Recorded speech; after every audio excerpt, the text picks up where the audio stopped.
In this lab, you'll be determining 5 different properties of ionic, polar, and nonpolar covalent compounds. Your goal is to answer the question, can we determine bond type based on the properties, not just the electronegativity differences of the elements?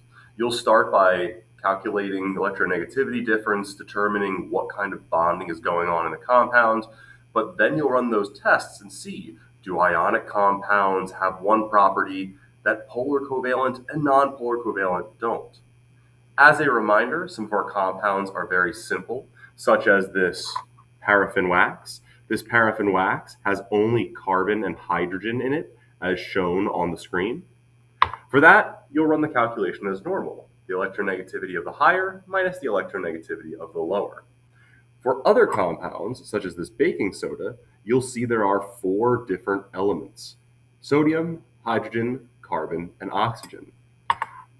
Our simplification is that you'll determine bond type based only on the highest electronegativity element and the lowest. That'll give you a sense of what kind of bonding is in that compound. Now, those 5 tests that we'll be running are a hardness test, a smell test, a melting test, a solubility test, and a conductivity test. And for these, I'll run 2 samples at a time to speed things up. The hardness test is pretty simple. I'll take a small amount of sample, rub it between my fingers, and I will tell you observations that I'm making. Your goal is to say, is this compound hard or soft? That's simple. The next test will be the smell test. Again, I will smell the compound and let you know if I smell anything or if I don't. Your results for this test will be smells or does not smell. Now, the melting test, I will run a sample on the hot plate, and we will see if within 1 minute it starts to melt. If it does, you'll write down melts. We'll say that compound melts easily. Or you will write down does not melt if it does not melt within 1 minute. Now, the last 2 tests are a little bit different. For solubility, you'll take a little bit of your sample, and you will put it in water. We'll swirl it up, and we'll see, does our sample dissolve? Does it disappear in the water and become clear? If it does become clear and disappears, you'll say soluble, meaning your sample dissolves. And if it does not, or if it just becomes cloudy, we'll say insoluble. It does not dissolve in water. Now, our last test is conductivity. Back here you can see this conductivity meter. We are going to judge if the sample is not conducting, so no conductivity. If it has low conductivity, if it does conduct a little bit, you'll see this light bulb light up, or if it has high conductivity, if the light bulb lights up very brightly. And I have 3 examples of that right here. We can see non-conducting samples do not make a light bulb light up at all. We can see low conductivity samples. You see that light bulb lights up just a little bit. And then high conductivity samples, you can see that that light bulb gets much, much brighter. And I will move the laptop much closer so you can see that difference up here. Again, I will run 2 samples at a time, and on screen you'll see those samples labeled. But we're going to start by having you determine bond type based on the elements involved. Already, our first 2 samples are the ones shown in the example. We first have paraffin wax made of carbon and hydrogen. Go ahead and figure out what type of bonding is present in this compound based on the electronegativities of the elements. We will also run a sample of baking soda made of sodium, hydrogen, carbon, and oxygen. Now, the first test is the hardness test. For the paraffin wax, I will grab a piece, and the observations I make when I rub this between my fingers is that it doesn't really squish. It's kind of sharp on the edges. It's a little waxy, so it kind of does, squish a little bit, but not really. I would say this sample is hard based on the texture. For the baking soda, if I grab a little bit between my fingers, now this sample, although it doesn't squish, it's very powdery. I can't really feel the individual grains. I would say this feels like a very soft powder. So I would say soft for baking soda. As for the smell test, paraffin wax, I don't really notice any kind of smell. It's more or less just a wax, but unscented. And for baking soda, Again, no real smell there. You can't really smell baking soda. Now let's move on to the melting test. For the melting test, I will have the paraffin wax over here and the baking soda over here. Feel free to fast forward through this section to see the results more quickly. We'll put these on for a minute or until they melt. And I will hold up results after that minute.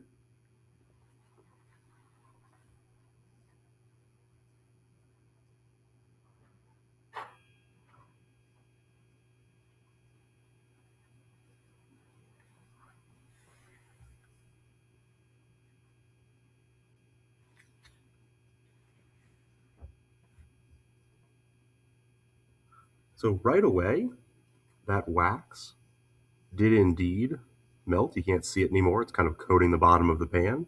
So the wax has indeed melted very, very quickly.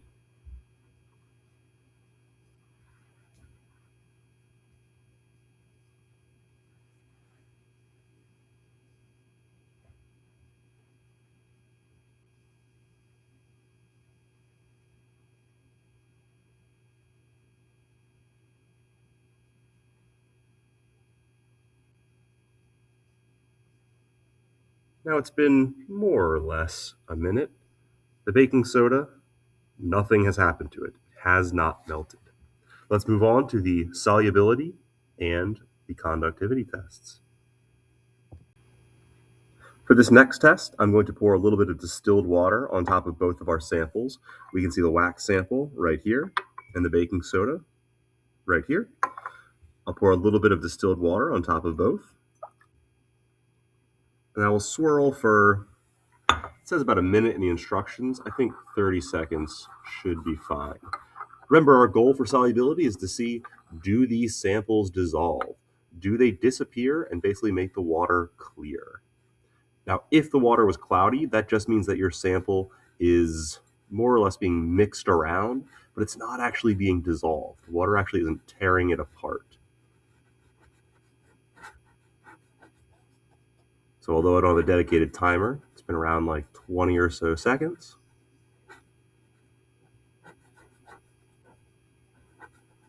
And we're going to call our solubility test good there.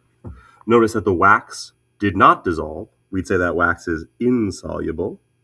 There we go. And the baking soda dissolved. There is no baking soda left. So now let's move on to the conductivity test. Our conductivity meter, right here. I'll start with the wax sample. We can see the wax sample does not light up the light bulb. This is not conductive. Our baking soda lights it up very, very brightly. Our baking soda is highly conductive. And that is all the testing for the wax and the baking soda. For our next two samples, we have calcium chloride. We can see it as calcium and chlorine as its elements. And then we also have good old sugar.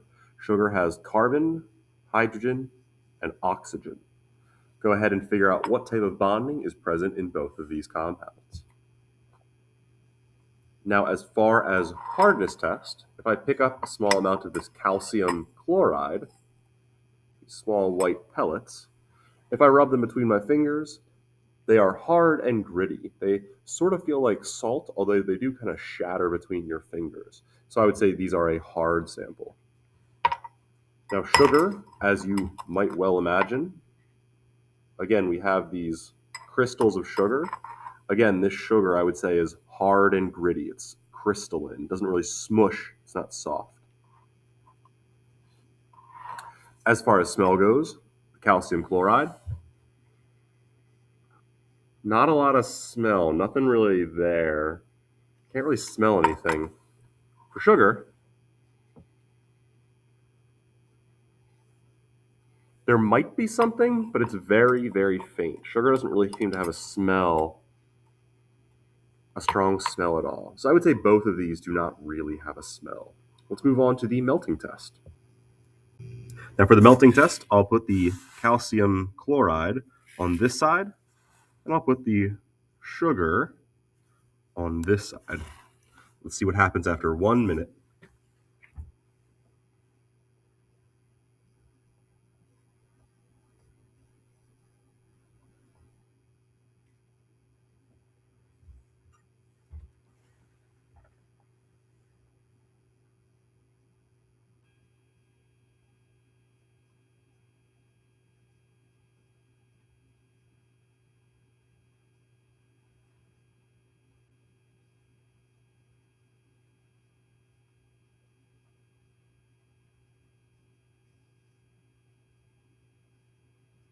All right, we're about halfway there or so.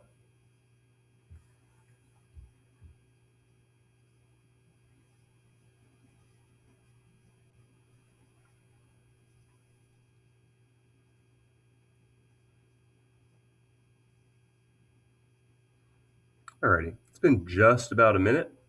I can see that the calcium chloride has not really changed at all. It's kind of sticking to the pan a little bit, but it's still those kind of hard white spheres. I don't know if I can get it quite on camera there. Let's see if I can move it around a little bit. So the calcium chloride didn't really do a whole lot. And calcium chloride did not melt. The sugar, on the other hand, definitely melted and actually started to caramelize a little bit there. So sugar melted and calcium chloride did not.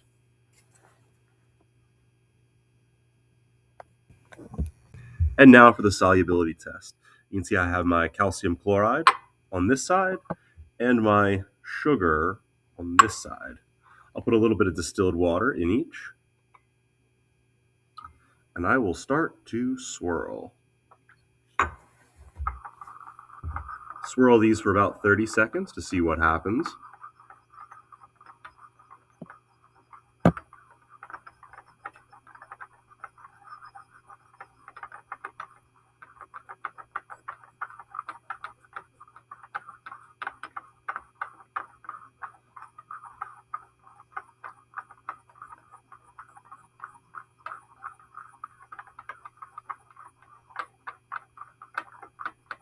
All right, let's take a look.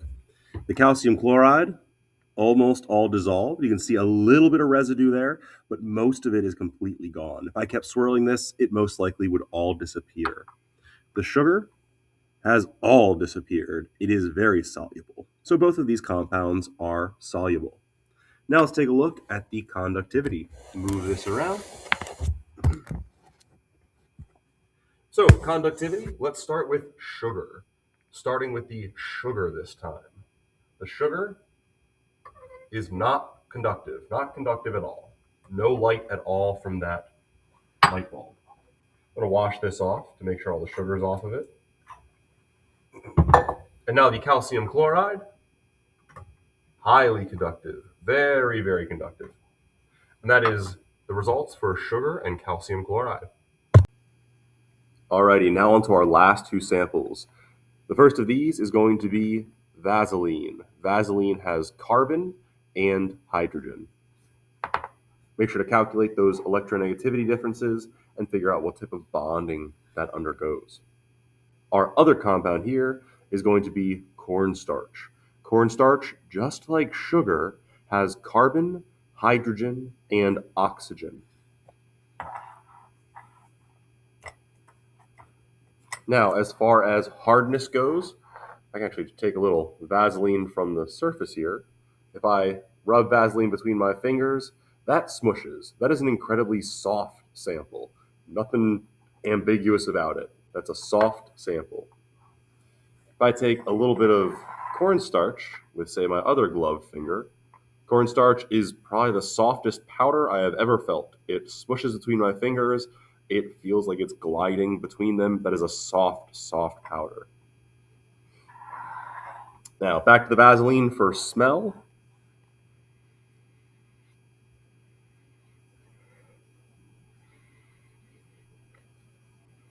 Vaseline, I would say, probably does not have a smell. It might have a very slight smell, but I would say really not really that smelly at all. Cornstarch.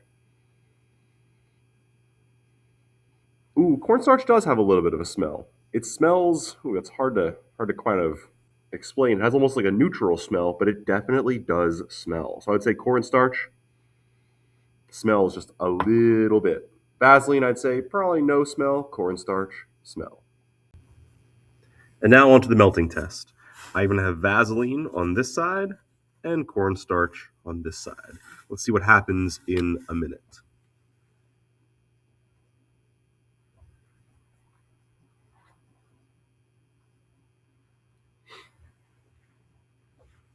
Alrighty, that was incredibly quick results for the Vaseline. The Vaseline melted right away and it started smoking. So I'm going to take that Vaseline off. Vaseline melted right away.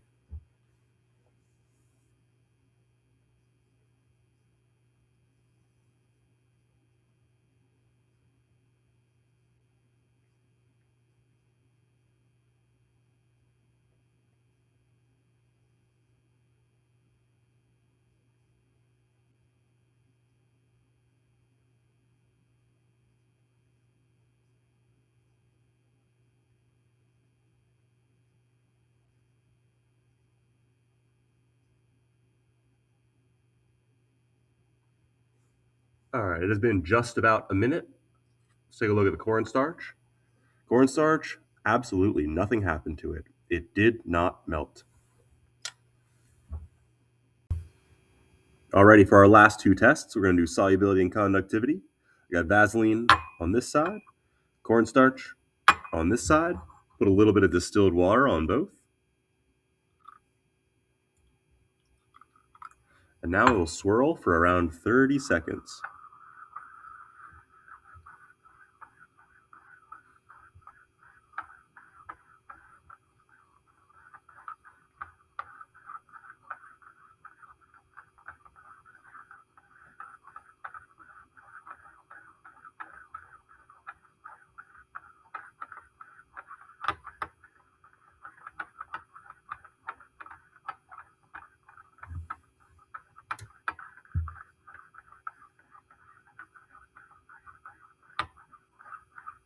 Alrighty, let's take a look at the results. Vaseline, still there. It didn't change at all. Vaseline is insoluble. Cornstarch, notice that the solution became cloudy. This actually did not dissolve. This is insoluble. Even though it looks like it disappeared, it actually just got mixed up really well. If something is still cloudy, it is actually insoluble. Now let's take a look at conductivity. Bring in the conductivity meter back into frame. We'll do Vaseline first. Vaseline, not conductive at all. And cornstarch, likewise, not conductive at all. And that is the conclusion of all of the data collection part of this lab. Make sure to analyze that data and answer questions 1 through 3 on the lab handout.